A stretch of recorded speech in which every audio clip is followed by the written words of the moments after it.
dan melakukan file sharing. Peralatan yang kita butuhkan tentunya 2 unit personal computer atau disingkat PC. Di sini kita menggunakan 2 PC dengan sistem operasi Windows 10 Education. Peralatan berikutnya adalah sebuah kabel Ethernet. Secara teori menghubungkan 2 komputer tentunya dengan kabel crossover. Namun kartu jaringan pada komputer yang kita gunakan sudah mendukung auto MDI/X sehingga tidak bermasalah apabila menggunakan kabel straight atau cross. Lalu apakah yang dimaksud dengan kartu jaringan? Kartu jaringan merupakan sebuah komponen yang menghubungkan sebuah komputer ke dalam sebuah sistem jaringan komputer. Nah, di sini Anda dapat melihat konektor RJ45 dari kabel Ethernet tadi terhubung ke dalam port yang tersedia pada kartu jaringan tersebut. Kartu jaringan disebut juga dengan Network Interface Card atau NIC, atau Network Adapter, atau Ethernet Card. Nah, di sini Anda melihat sebuah NIC yang sudah tertanam atau tersolder pada motherboard, jadi dia sudah menjadi bagian dari motherboard. Nah, NIC ini disebut dengan Integrated NIC atau Built-in NIC. Jadi NIC ini tidak bisa dicabut pasang. Berbeda dengan NIC yang sifatnya slot, NIC ini dapat dicabut pasang sesuai kebutuhan. Nah, NIC ini memiliki kaki, nah di sini yang dapat dihubungkan kepada slot yang tersedia pada motherboard komputer. PC-PC modern masa sekarang rata-rata sudah menggunakan Integrated NIC. Jadi mungkin Anda akan menjumpai atau menggunakan slot NIC apabila Anda ingin merakit komputer Anda sendiri. Nah, sebuah komputer juga dapat menggunakan beberapa NIC. Nah, biasanya apabila komputer tersebut difungsikan sebagai sebuah server. Tanpa kartu jaringan atau NIC, sebuah komputer tidak akan dapat tergabung dalam sebuah jaringan komputer. Karena NIC tersebutlah yang memberikan pengalamatan pada komputer tersebut. Berikutnya kita akan membangun jaringan peer-to-peer pada 2 komputer. Nah, Anda melihat di sini ada PC1 dan PC2. Nah, saya akan mencolokkan konektor RJ45 dari kabel Ethernet di PC1. Nah, kemudian saya akan mencolokkan ujungnya satu lagi ke PC2. Nah, perhatikan ketika saya colokkan ke PC2, lampu indikator dari NIC menyala, namun ini bukan berarti PC1 dan PC2 sudah dapat saling berkomunikasi. Secara fisik mereka terhubung, namun perlu diberikan pengalamatan pada PC1 dan PC2 agar mereka dapat berkomunikasi. Pengalamatan yang akan kita berikan yaitu pengalamatan IP address versi 4. Kita mulai dari PC1. Pertama, masuk ke control panel. Anda bisa lakukan search pada tab search, lalu pilih network and internet. Nah, lalu pilih network and sharing center, lalu pilih change adapter settings. Nah, di sini akan ada opsi dari NIC yaitu dengan nama internet. Klik kanan pada logonya, lalu ketik properties. Nah, pilih internet protokol versi 4. Nah, di sini Anda bisa memasukkan IP address pada PC1 tersebut. Nah, pilih use the following IP address, lalu masukkan IP address yang akan kita gunakan. Di sini saya akan gunakan 192.168.101 dengan subnet mask 255.255.255.0. Lalu klik OK. Nah, kita telah selesai memberikan pengalamatan pada PC1. Kemudian kita akan lanjutkan kepada PC kedua. Nah, PC kedua saya sudah melakukan hal yang sama, tahapnya sama saja. Di sini saya berikan screenshotnya saja. Nah, perlu Anda perhatikan pada PC2 Anda perlu memberikan IP address pada subnet yang sama. Nah, di sini kita menggunakan network address 192.168.100.0, di mana PC1 menggunakan 192.168.101 dan PC2 menggunakan 192.168.102. Oke, jadi kita sudah memberikan pengalamatan kepada kedua PC.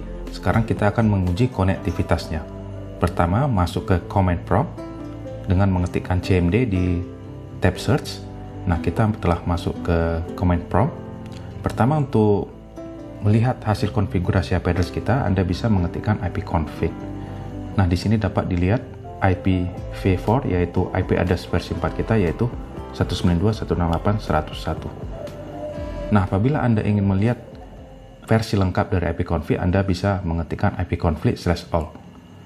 Nah, di sini selain IP address, Anda dapat melihat parameter-parameter lainnya, salah satunya adalah physical address.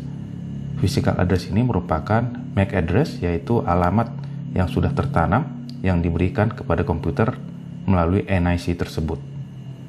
Nah, selain itu Anda juga dapat melihat konfigurasi IP address versi 4 kita yang telah kita setting pada komputer ini. Berikutnya kita akan menguji konektivitas PC1 ini ke PC2 dengan menggunakan perintah ping. Ketik ping spasi alamat PC2 dari PC1. Ingat, alamat PC2 pada PC1. Nah, di sini nampak outputnya adalah request timeout, artinya tidak ada koneksi antara PC1 dan PC2. Nah, tenang saja, karena ini biasanya disebabkan oleh firewall dari sistem operasi Windows melakukan blok terhadap protokol ICMP, Internet Control Message Protocol, yaitu protokol yang bekerja di balik perintah ping. Untuk mengatasinya, kita perlu masuk ke Windows Defender Firewall, ketik firewall pada tab search, lalu pilih Windows Defender Firewall. Nah, di sini Anda melihat ada centang hijau pada private network dan guest or public network, artinya firewall diaktifkan pada kedua network tersebut. Nah, kita akan melakukan perubahan terhadap konfigurasi firewall tersebut.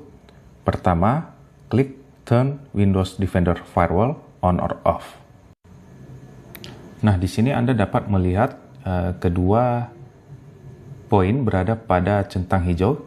Kita akan memindahkannya ke silang merah, yang artinya kita mematikan firewall pada kedua jenis network tersebut.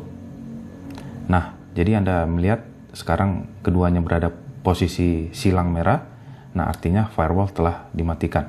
Nah, bisa Anda lihat muncul notifikasi pada sisi kanan bawah komputer yang mengatakan bahwa fungsi firewall tidak aktif. Nah, berikutnya kita akan lakukan hal yang sama kepada PC2. Nah, pada PC2 kita sudah melakukan konfigurasi yang sama pada Windows Firewall. Nah, mungkin Anda bertanya-tanya kenapa Windows Defender Firewall melakukan blok terhadap ICMP atau ping ini. Secara default, ini memang diblok oleh firewall, yaitu ICMP dengan arah inbound, yaitu ke arah PC tersebut atau komputer tersebut.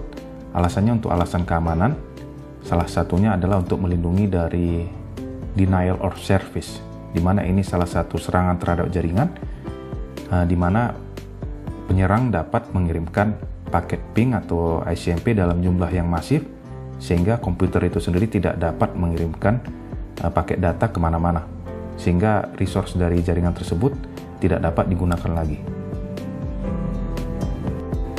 Oke, kita kembali ke PC1. Jadi pada kedua PC kita sudah menonaktifkan firewall. Jadi sekarang kita akan lakukan tes ping. Hal yang sama kita lakukan sebelumnya dari PC1 ke PC2. Nah, di sini bisa dilihat ada reply atau jawaban dari PC kedua ketika kita melakukan ping dari PC pertama atau PC1. Nah, ini artinya kedua komputer telah terhubung atau terkoneksi. Nah, ibarat Anda membangun jembatan antara satu pulau A ke pulau B, jembatannya sudah terbangun, artinya kita dapat menyeberang atau melakukan banyak aktivitas melalui jembatan tersebut. Nah, sekarang setelah PC 1 dan 2 terhubung, kita sekarang akan melakukan aktivitas. Kita ambil contoh di sini adalah file sharing. Sebagai kasus file sharing yang ingin saya buat pada PC2, saya akan membuat sebuah file di mana file ini nanti akan dapat di-share atau diakses juga oleh PC pertama. Nah, Anda bisa membuat file di mana saja. Saya di sini membuat sebuah file pada dokumen dengan nama coba sharing. Nah, ini folder coba sharing ini, di dalamnya saya akan membuat sebuah teks dokumen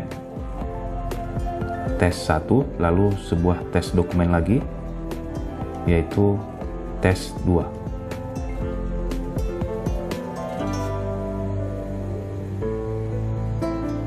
Nah, di dalam tes 1 saya akan menuliskan isinya adalah data 1. Lalu di tes 2 saya akan menuliskan isinya data 2. Lalu untuk berbagi folder coba sharing ini, klik kanan pada folder coba sharing, lalu pilih Give Access To, lalu pilih Specific People. Nah, di sini Anda menentukan kepada siapa Anda ingin berbagi atau share folder tersebut. Nah, saya pilih Everyone, yaitu semua orang, lalu klik Add. Nah, kemudian Everyone akan muncul pada tabel, lalu ada pilihan Read atau Read Write.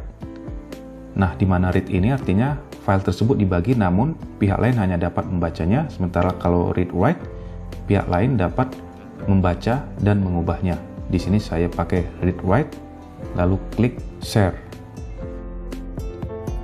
Di sini Anda dapat melihat sebuah link atau sebuah path di mana PC lain atau tepatnya di sini PC 1 dapat mengakses folder coba sharing tersebut dengan menggunakan link atau path ini. Kemudian kita kembali ke PC 1, kita akan coba ping kembali PC 2. Nah, ini berhasil, ada reply, artinya secara jaringan sudah terhubung. Nah, untuk mengakses coba sharing tadi, masuk ke Windows Explorer, lalu ketikkan /IP address PC 2, yaitu 192.168.100.2. Lalu tekan Enter. Nah, di sini Anda dapat melihat keseluruhan folder yang telah dibagi oleh PC 2, yaitu folder Users, lalu folder PC 2 Lab Telkom, lalu folder Documents, dan akhirnya folder Coba Sharing, di mana isinya adalah tes 1 dan tes 2. Kita lihat pada tes 1 dan tes 2 masing-masing berisi data 1 dan data 2. Nah, untuk cara lebih cepat, selain mengetikkan /IP address tadi, kita dapat menggunakan path atau link yang sebelumnya telah dibagikan oleh PC 2. Nah, ini path-nya atau linknya, Anda bisa mengetikkan ini langsung di Windows Explorer. Nah, ketika Anda ketikkan lalu tekan Enter, maka akan langsung ke file tes 1 dan tes 2. Nah, berikutnya untuk tes 1, kita akan melakukan perubahan karena tadi kita pilih opsi read write, artinya kita bisa membaca namun juga merubah atau write. Di sini saya akan melakukan perubahan data 1 spasi ubah. Nah, ini ingat ini pada PC 1. Nah, kemudian setelah kita lakukan save perubahan tersebut, kita akan pindah ke PC 2. Nah, ini adalah tampilan awal dari PC 2 di mana ditunjukkan link atau path dari folder coba sharing tersebut. Lalu kita akan masuk ke folder coba sharing. Nah, tes 1, ingat tadi datanya adalah data 1. Nah, sekarang sudah menjadi data 1 spasi ubah karena kita sudah ubah tadi di PC 1. Jadi file yang dibagi oleh PC 2 atau yang di-share oleh PC 2 ini dapat dibaca dan diubah oleh PC 1. Sebagai tambahan, apabila Anda tidak berhasil melakukan share file, Anda bisa melakukan cek terhadap Network and Sharing Center. Caranya pergi ke Control Panel, lalu pilih Network and Internet, lalu pilih Network and Sharing Center. Nah, ini caranya sama seperti konfigurasi IP address di awal. Berikutnya pilih Change Advanced Sharing Settings. Nah, akan ada beberapa opsi yang muncul. Pastikan Anda melakukan pilihan terhadap Turn on Network Discovery, lalu apabila diperlukan, Turn off Password Protected Sharing. Baik, kita telah sampai di akhir video ini. Mudah-mudahan video ini dapat membantu pembelajaran Anda di pengenalan jaringan komputer. Terima kasih, sampai berjumpa di video berikutnya.